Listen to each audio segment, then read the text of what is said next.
आपके अपने YouTube channel दीपक math मंत्रा में स्वागत है। मैं हूं दीपक झा। आज आप लोग के लिए एक बहुत ही अच्छा टॉपिक लेकर के आए जिसका नाम है साधारण ब्याज, सिंपल इंटरेस्ट।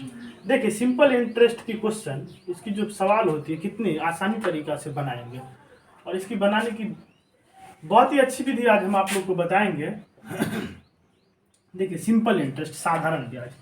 तो साधारण ब्याज में पहले देखिए होता क्या सब है। साधारण ब्याज जो लिखे हैं, साधारण ब्याज में क्या सब होता है। तो साधारण ब्याज में होता है क्या कि अगर साधारण ब्याज होता है कि हम जब किसी से कर्ज लेते हैं, तो जब हम किसी से अगर कर्ज लेते हैं तो उसके बदला में उसको हम बाद में कुछ ना कुछ ज़्यादा धन देते हैं। जब हम किसी से कर्ज लेते हैं तो उसके बदला में हमने कुछ उसको ज़्यादा धन देते हैं, तो वही मेरा ब्याज कहलाता है। और ब्याज दो तरीका से निकाला जाता है, एक होता है साधारण ब्याज और एक होता है चक्रवृद्धि ब्याज। एक होता है साधारण ब्याज और एक होता है चक्रवृद्धि ब्याज।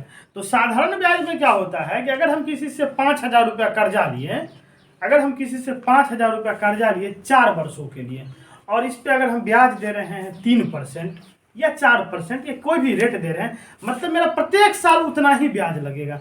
अगर 5,000 रुपया अगर हम किसी से कर्जा लिए तो 5,000 का अगर 10% 500 रुपया निकला, तो हमको पहला वर्ष भी 500 ही ब्याज देना होगा, दूसरा वर्ष भी 500 ही ब्याज देना होगा और तीसरा वर्ष भी 500 ही ब्याज देना होगा। लेकिन जब चक्रवृद्धि ब्याज से हम किसी से कर्जा लेते हैं तो चक्रवृद्धि ब्याज में क्या होता है कि ब्याज पर भी ब्याज देना पड़ता है।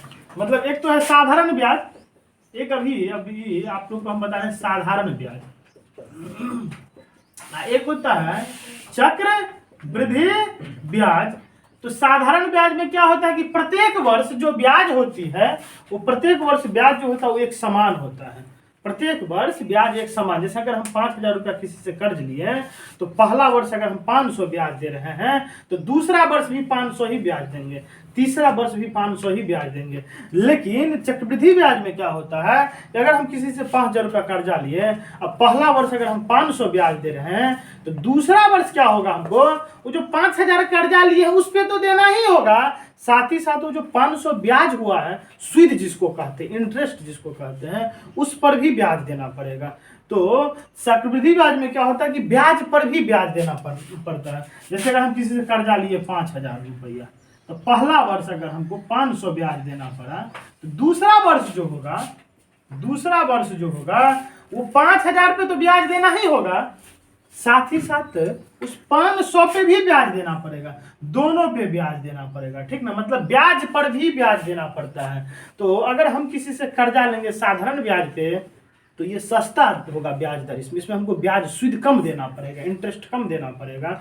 और अगर हम किसी से चक्रवृद्धि ब्याज में लेते हैं तो चक्रवृद्धि ब्याज में क्या होगा कि इसमें हमको सूद जो है, इंटरेस्ट जो है, ब्याज जो है वो ज़्यादा देना पड़ेगा। इसीलिए अपने लोगों के लिए अच्छा, अगर अपने लोग किसी से कर्ज लेते हैं तो साधारण ब्याज अपने लोगों के लिए अच्छा होगा। हाँ, जब अपने लोग लगाएंगे तो सब ने चाहता है कि 2 टका हमें ज़्यादा आमदनी हो तो हम लगाएंगे।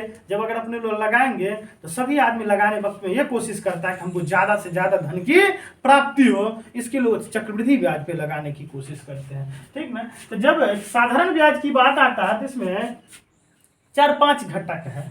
अब पहला घटक क्या होता है, मूलधन। इसमें पहला घटक होता है मूलधन। मूलधन का मतलब होता है कि जो धन हम किसी से कर्जा लेते हैं, जो धन हम किसी से कर्जा लेते हैं वो मूलधन कहलाता है। अगर हम किसी से कर्जा लिए 5,000 तो मेरा मूलधन हो जाएगा। मतलब ये मूलधन का मतलब हुआ जो धन हम किसी से कर्ज लेते हैं, जो धन हम किसी से कर्ज लेते हैं वो मूलधन कहलाता है, जिसको अपने लोग के भाषा में, गांव घर के भाषा में नहीं कहता है मूल्य, सूद और मूल्य। सूद का मतलब हो गया इंटरेस्ट और मूल्य मतलब हो गया मूलधन, सूद। तो मूलधन है, तो मूलधन का मतलब हो गया जो धन हम किसी से कर्ज लेते हैं, ठीक ना।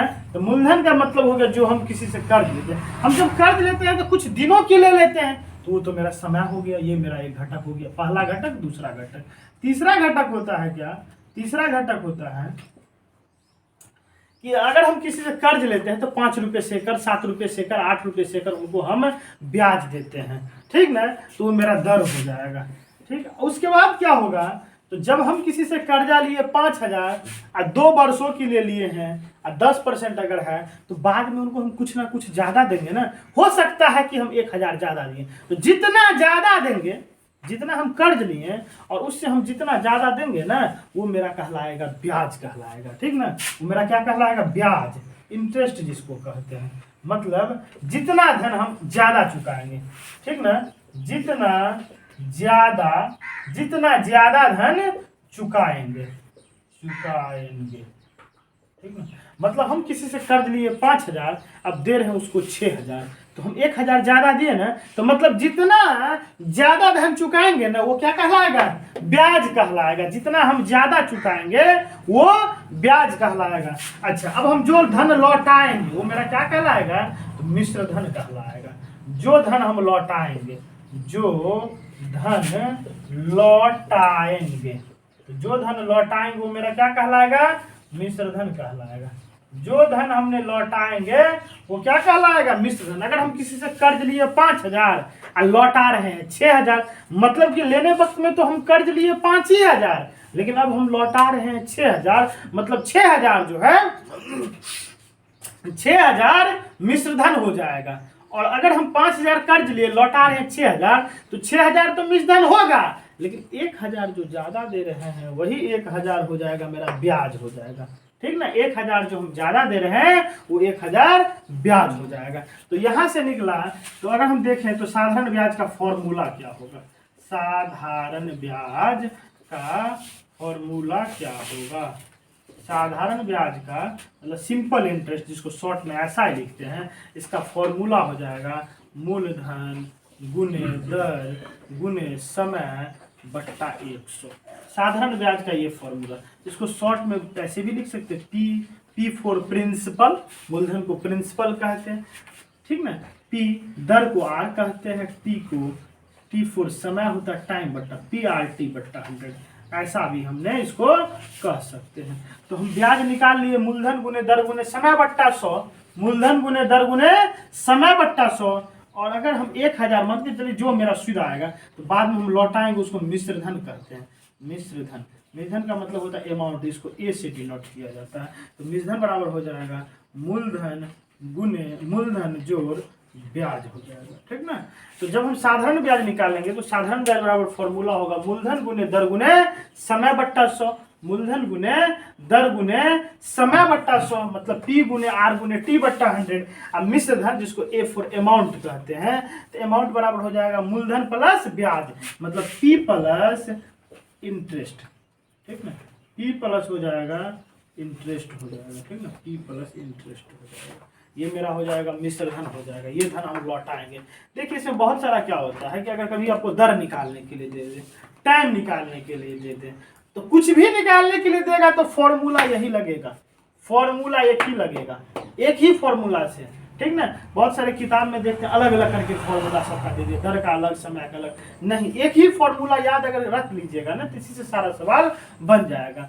तो आप लोग इसको स्क्रीनशॉट ले लेंगे, ठीक ना, देख लीजिए, जहाँ पे नोट स्क्रीनशॉट ले करके नोट कर लीजिएगा।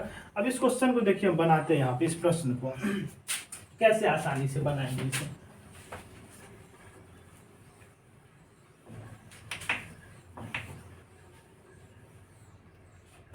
तो पहला क्वेश्चन है आप लोग के सामने।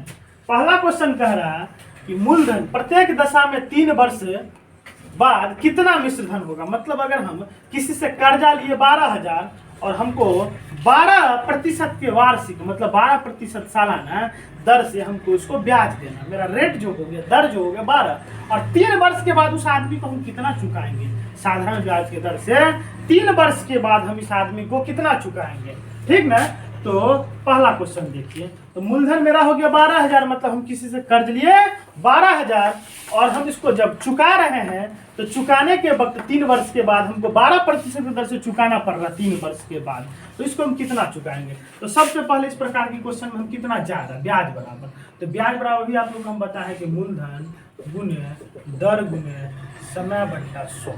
तो मूलधन मेरा हो गया 12,000 और दर मेरा हो गया 12% और समय 3 वर्ष बट्टा 100, 3 वर्ष के बाद चुकाना है। 2 0 से 2 0 से सब गुना करेंगे, 1 0 है 1 0, 12 को गुना करेंगे 144, 144 को 3 से गुना कर लेंगे, 3 चौका 12 के 2 हासिल 1, 3 चौका 12, एक 13 के 3 हासिल, एक 3 का 3, मतलब इतना रुपया हमको ज़्यादा 4320 ज़्यादा देना होगा। अगर हम किसी से कर्जा लिए 12,000 तो 4320 हमको ज़्यादा देना होगा। मतलब अब जो हम इसको लौटाएंगे, मिश्र धन जो लौटाएंगे तो मिश्र धन बराबर हो जाएगा 12,000 तो हम कर्जा लिए और 4320 ज़्यादा देना होगा, मतलब 16,320 रुपया हमको लौटाना होगा। मिश्र धन मेरा इतना हो गया। दूसरा सवाल देखिए, दूसरा सवाल भी देखिए कितना बेहतरीन तरीका से और आसानी से बन जाएगा। ठीक, तो आप लोग इसको क्या कीजिएगा, जब देखिएगा अगर कहीं पे कुछ डॉट हो तो कमेंट करके बताइएगा। दूसरा क्वेश्चन है कि हम किसी से कर्जा लिए 7500 रुपया, हम किसी से कर्ज लिए 7500 और 5% वार्षिक दर से उसको हमको ब्याज देना है। ठीक ना, 5% वार्षिक दर से ब्याज देना है। 3 वर्ष के बाद कितना होगा तो ब्याज निकालेंगे। तो मूलधन गुने, तो वही मूलधन है मेरा 7500, मूलधन गुने दर 5% गुने समय बट्टा 100। 2 जीरो से 2 जीरो चला गया, सबको गुना कर देंगे। 5 दिया 15, अब 15 से सीधा इसको गुना कर देंगे। 15 पचे 75 के 5 हासिल 7, 5 दिया 15, 15 पचे 75 के 5 हासिल 7, 15 सत्ते 105, 105 और 7 112, मतलब 1125 रुपया हमको सूद देना पड़ेगा, मतलब ब्याज इंटरेस्ट देना होगा। ठीक ना, तो मिश्र धन मेरा कितना हो जाएगा, मिश्र धन देखिए, तो मिश्र धन मेरा हो जाएगा, मूलधन हम तो कर्जा लिए थे 7500 रुपया। ठीक ना, तो 7500 कर्जा हो गया, 1125 मेरा ब्याज हो गया, इंटरेस्ट हो गया। अब हमको इसको लौटाना होगा 8625। ठीक है, तो आप लोग इसको सही से देखिए। अगर नहीं समझ में आएगा तो वीडियो को पीछा करके देखिएगा, दोबारा देखिए और स्क्रीनशॉट लेकर के अपने कॉपी में नोट कर लीजिए। और इसका और बहुत सारा क्वेश्चन है जो हमने आप लोग के लिए अगले वीडियो में लेकर के आएंगे।